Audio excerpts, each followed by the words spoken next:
Personally we don't talk like Okay. মানে ওই কমিউনিকেশনটা নেই। সো বাট হ্যাঁ, মন থেকে দোয়া করেছি।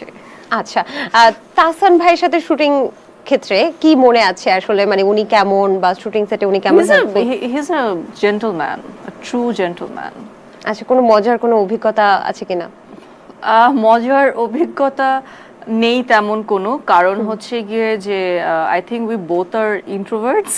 আচ্ছা। সেও বেশ ইন্ট্রোভার্ট, আমিও বেশ ইন্ট্রোভার্ট। সো আমাকে দেখলে বোঝা যায় না, লট অফ পিপল থিঙ্ক যে আমি এক্সট্রোভার্ট, বাট আমি খুবই শাই টাইপ পারসন। সো এমনি শুটিংয়ে যে যতটুকু গল্প হয়, আড্ডা হয়, ততটুকু হয়েছে।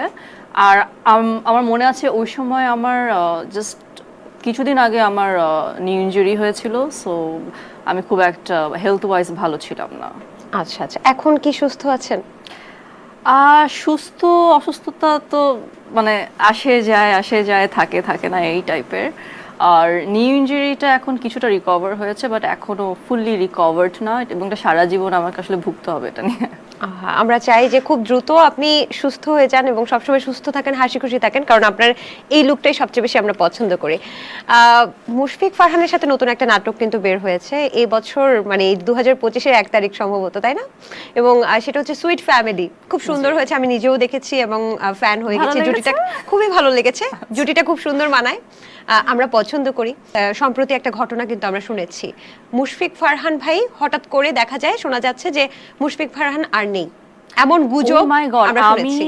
হঠাৎ করে আমি দেখি যে আমার ফোনে, আমি খুব একটা ফোনেও অ্যাক্টিভ থাকি না। সো হঠাৎ করে দেখি যে অনেকগুলো miss call and text and everything, মানে অনেকজন আর কি আমাকে নক করছিল যে ফারহানের কি হয়েছে, ফারহানের কি হয়েছে, তুমি কিছু জানো কি না, কোথায় তুমি? আর আমি তো ফার্স্টে তো